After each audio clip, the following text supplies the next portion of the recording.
ಸಕ್ಕರೆ ಸಹವಾಸ ಮಾಡಿ ಹಾಲು ಸಿಹಿಯಾಗುತ್ತದೆ. ಹುಳಿಯ ಸಹವಾಸ ಮಾಡಿದ ಹಾಲು ಒಡೆದು ಹೋಗುತ್ತದೆ. ಅದೇ ರೀತಿ ಬದುಕು ಒಳ್ಳೆಯವರ ಸಹವಾಸ ಮಾಡಿದರೆ ಜೀವನ ಸುಖಮಯವಾಗುತ್ತದೆ. ಕೆಟ್ಟವರ ಸಹವಾಸ ಮಾಡಿದರೆ ಜೀವನ ಒಡೆದು ಹೋಗುತ್ತದೆ. ನಿನ್ನ ಶತ್ರುಗಳು ಮರೆಯುತ್ತಿದ್ದಾರೆ ಎಂದು ಚಿಂತಿಸಬೇಡ. ಅವರ ಪಾಪದ ಕೊಡ ತುಂಬಿದಾಗ ಬೀದಿಗೆ ಬಿದ್ದೇ ಬೀಳುತ್ತಾರೆ. ಮೆರೆದವರು ಮಣ್ಣಾಗಲೇಬೇಕು, ಉರಿದವರು ಸುಟ್ಟು ಬೂದಿ ಆಗಲೇಬೇಕು. ನಿನಗಾದ ಅನ್ಯಾಯಕ್ಕೆಲ್ಲ ಬೆಲೆ ಸಿಗಲೇಬೇಕು. ತಾಳ್ಮೆ ಇರಲಿ, ಸಮಯವನ್ನು ಮಾತ್ರ ನಂಬು. ಕಹಿಯಾದ ಔಷಧವನ್ನು ಅತಿ ವೇಗವಾಗಿ ಒಂದೇ ಗುಟುಕಿಗೆ ಕುಡಿದು ಮುಗಿಸುವ ನಾವು ಅದೇ ಸಿಹಿಯಾದ ತಿಂಡಿಯನ್ನು ನಿಧಾನವಾಗಿ ತಿನ್ನುತ್ತೇವೆ. ಇದೇ ರೀತಿಯಲ್ಲಿ ಜೀವನದ ಕೆಟ್ಟ ಕ್ಷಣಗಳನ್ನು ಅತಿ ವೇಗವಾಗಿ ಮರೆತು ಬಿಡಬೇಕು ಹಾಗೂ ಸಂತಸದ ಕ್ಷಣಗಳನ್ನು ನಿಧಾನವಾಗಿ ಮನಪೂರ್ವಕವಾಗಿ ಸವಿಯಬೇಕು. ಬದುಕಿನಲ್ಲಿ ನಾವು ಎಷ್ಟು ವಿಷಯಗಳನ್ನು ತಿಳಿದುಕೊಂಡಿದ್ದೇವೆ ಎಂಬುದಕ್ಕಿಂತ ತಿಳಿದುಕೊಂಡಿರುವ ವಿಷಯಗಳನ್ನು ದೈನಂದಿನ ಬದುಕಿನಲ್ಲಿ ಹೇಗೆ ಅಳವಡಿಸಿಕೊಳ್ಳುತ್ತೇವೆಂಬುದು ತುಂಬ ಮುಖ್ಯ. ಒಳ್ಳೆಯ ಕೆಲಸ ಮಾಡ್ತಾ ಇರಿ. ಹರಿಯುವ ನೀರಿನ ಥರ ಕೆಟ್ಟದ್ದು ತಾನಾಗೆ ದಡದಲ್ಲಿ ನಿಲ್ಲುತ್ತದೆ. ಒಳ್ಳೆಯ ಮನುಷ್ಯ ಎಂದಿಗೂ ಸ್ವಾರ್ಥಿಯಾಗಿರುವುದಿಲ್ಲ. ಆದರೆ ಅವನಿಗೆ ಯಾವಾಗ ಬೇರೊಬ್ಬರ ಯೋಗ್ಯತೆ ಗೊತ್ತಾಗುವುದೋ ಆಗ ಅವರಿಂದ ಮೌನವಾಗಿ ದೂರ ಸರಿಯುತ್ತಾನೆ ಅಷ್ಟೇ. ಅವರು ನಿಮ್ಮನ್ನು ಗೌರವಿಸಿದರೆ ನೀವು ಗೌರವಿಸಿ. ಅವರು ನಿಮ್ಮನ್ನು ಅಗೌರವದಿಂದ ನಡೆದುಕೊಂಡರೆ ಆಗಲೂ ನೀವು ಗೌರವಿಸಿ. ಅವರಿಗೋಸ್ಕರ ನಿಮ್ಮಲ್ಲಿರುವ ಶ್ರೇಷ್ಠ ಗುಣವನ್ನು ಯಾಕೆ ಕಳೆದುಕೊಳ್ಳುವಿರಿ? ಕೆಲವು ಸರಿ ಮಳೆ, ಗಾಳಿ, ಬಂಡೆಗಳು ಬೆರುಕು ಬಿಡಬಹುದು, ಆದರೆ ಗರಿಕೆ ಹುಲ್ಲು ಹಾಳಾಗುವುದಿಲ್ಲ. ನಾವು ಎಷ್ಟೇ ಬಲಿಷ್ಠರಾದರೂ ಕೂಡ ಮನಸ್ಸಿನಲ್ಲಿ ಗರಿಕೆಯ ಹುಲ್ಲಿನ ದೃಢತೆ ಇರಲಿ. ಒಳ್ಳೆತನಕ್ಕೆ ಹಣದ ಅವಶ್ಯಕತೆ ಇಲ್ಲ, ಒಳ್ಳೆಯ ಮನಸ್ಸಿದ್ದರೆ ಸಾಕು.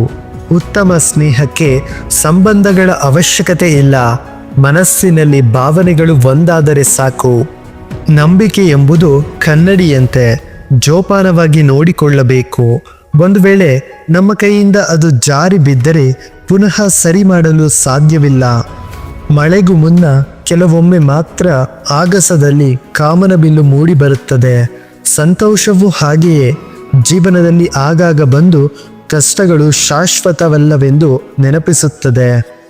ತಪ್ಪು ಇಲ್ಲದ ಕಡೆ ತಲೆ ಬಾಗಿಸಬೇಡ, ನಂಬಿಕೆ ಇಲ್ಲದ ಕಡೆ ವಾದ ಮಾಡಬೇಡ. ಇರುವ ಚಿಕ್ಕ ಜೀವನದಲ್ಲಿ ಆದಷ್ಟು ಖುಷಿಯಾಗಿರೋದನ್ನ ಕಲಿಬೇಕು. ಯಾಕೆಂದರೆ ಮರಳಿ ಬರೋದು ನೆನಪುಗಳು ಮಾತ್ರ, ಸಮಯವಲ್ಲ. ನಗುವ ಹೃದಯಕ್ಕಿಂತ ನಗಿಸುವ ಹೃದಯ ಮುಖ್ಯ. ದುಃಖ ಪಡುವ ಮನಸ್ಸಿಗಿಂತ ದುಃಖ ಮರೆಸುವ ಮನಸ್ಸು ಮುಖ್ಯ. ಪ್ರಪಂಚದಲ್ಲಿ ಯಾವುದೇ ವಸ್ತು ಎಷ್ಟೇ ದುಬಾರಿ ಬೆಲೆ ಆಗಿರಬಹುದು, ಆದರೆ ನಿದ್ರೆ, ನೆಮ್ಮದಿ ಹಾಗೂ ಸಂತೋಷಕ್ಕೆ ಇರುವಷ್ಟು ಬೆಲೆ ಬೇರೆ ಯಾವುದೇ ವಸ್ತುವಿಗೆ ಇರುವುದಿಲ್ಲ. ಯಾರನ್ನು ಜಾಸ್ತಿ ಹಚ್ಚಿಕೊಳ್ಳಬಾರದು, ಯಾಕೆಂದರೆ ಒಂದಲ್ಲ ಒಂದು ದಿನ ಅವರು ಖಂಡಿತ ಬದಲಾಗುತ್ತಾರೆ.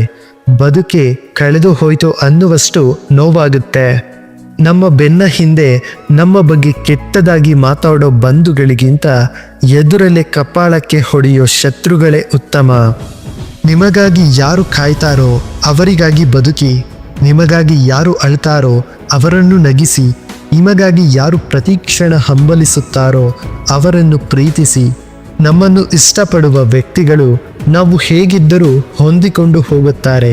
ಇಷ್ಟವಿಲ್ಲದ ವ್ಯಕ್ತಿಗಳು ನಾವು ಎಷ್ಟೇ ಹೊಂದಿಕೊಂಡು ಹೋದರೂ ಕೂಡ ದೂರವಾಗುತ್ತಾರೆ. ಇದ್ದದ್ದರಲ್ಲಿ ಸಂತೋಷ ಪಡುವವರ ನೆಮ್ಮದಿಗೆ ಪಾರವೇ ಇಲ್ಲ. ಇಲ್ಲದಿದ್ದವನು ನೆನೆದು ಕೊರಗುವವರ ದುಃಖಕ್ಕೆ ಕೊನೆಯೇ ಇಲ್ಲ.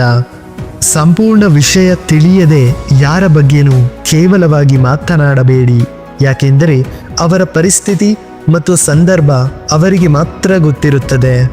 ಕೆಲವರಿಗೆ ಬೇರೆಯವರ ಕಾಲು ಎಳೆಯೋದೇ ಕೆಲಸ ಆಗಿಬಿಟ್ಟಿದೆ. ಅದನ್ನೇ ಸಾಧನೆ ಅಂದುಕೊಂಡೇ ಬದುಕುತ್ತಾರೆ. ಆದರೆ ಅವರಿಗೆ ಗೊತ್ತೇ ಇರೋಲ್ಲ, ಬೇರೆಯವರಿಗೆ ಕೇಡು ಬಯಸಿ ಉದ್ಧಾರ ಆದವರು ಚರಿತ್ರೆಯಲ್ಲೇ ಇಲ್ಲ ಅಂತ. ಬೇರೆಯವರಿಂದ ಅಳೆಯಲ್ಪಡುವ ಯಶಸ್ವಿಗಿಂತ ನಮ್ಮದೇ ಅನುಭವಕ್ಕೆ ದಕ್ಕುವ ತೃಪ್ತಿ ಮುಖ್ಯ. ಹಾಗೆ ನೋಡಿದರೆ ತೃಪ್ತಿಯೇ ಯಶಸ್ಸು. ಬದುಕು ಅನ್ನೋ ಹೊಲದಲ್ಲಿ ಸಮಸ್ಯೆ ಅನ್ನೋ ಕಳೆ ಬೆಳೆಯುತ್ತಲೇ ಇರುತ್ತೆ. ಹಾಗಂತ ಹೊಲ ಬಿಟ್ಟು ಹೋಗಬೇಕಾಗತ್ತಾ? ಕಳೆ ಕೀಳೋ ಕಲೆ ಕಲಿತು ಅಲ್ಲೇ ಬಾಳಬೇಕು ಅಷ್ಟೇ. ನಮಗೆ ಯಾರೋ ಮೋಸ ಮಾಡಿದರೆಂದು ನೊಂದುಕೊಳ್ಳುವುದಕ್ಕಿಂತ ನಾವೇ ದುಡುಕಿ ಮೋಸ ಹೋದೆವು ಎಂದು ಸಮಾಧಾನಗೊಳ್ಳುವುದು ತುಂಬ ಉತ್ತಮ. ಜೀವನದಲ್ಲಿ ಯಾರನ್ನಾದರೂ ನಂಬು, ಆದರೆ ನಂಬುವುದಕ್ಕಿಂತ ಮೊದಲು 10 ಸಲ ಯೋಚಿಸು. ಯಾಕೆಂದರೆ ಕೆಲವೊಂದು ಸಲ ನಮ್ಮ ಸ್ವಂತ ಹಲ್ಲು ಕೂಡ ನಮ್ಮ ನಾಲಿಗೆಯನ್ನು ಕಚ್ಚಿಬಿಡುತ್ತದೆ. ಮೋಸ ಮಾಡುವವರು ಮುಗ್ಧರನ್ನೇ ಹುಡುಕುತ್ತಾರೆ, ಮೋಸ ಹೋಗುವವರು ಮೋಸ ಮಾಡುವವರನ್ನೇ ನಂಬುತ್ತಾರೆ. ಎಷ್ಟು ವಿಚಿತ್ರ ಅಲ್ವಾ?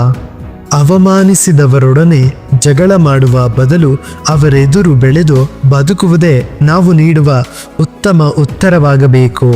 ಪ್ರಾರ್ಥನೆ ಮತ್ತು ನಂಬಿಕೆ ಎರಡು ಕಣ್ಣಿಗೆ ಕಾಣಿಸದಿರಬಹುದು, ಆದರೆ ಅಸಾಧ್ಯವಾದದ್ದನ್ನು ಸಾಧ್ಯವಾಗಿಸುವ ಶಕ್ತಿ ಎರಡಕ್ಕೂ ಇದೆ. ರೋಗಕ್ಕೆ ಭಯಪಟ್ಟು ಊಟ ಬಿಡುತ್ತಾರೆ, ರಕ್ತ ಒತ್ತಡಕ್ಕೆ ಭಯಪಟ್ಟು ಉಪ್ಪನ್ನು ಬಿಡುತ್ತಾರೆ, ಆದರೆ ದೇವರಿಗೆ ಭಯಪಟ್ಟು ಪಾಪ ಮಾಡುವುದನ್ನು ಬಿಡುವುದಿಲ್ಲ. ಇದೇ ಈ ಪ್ರಪಂಚ.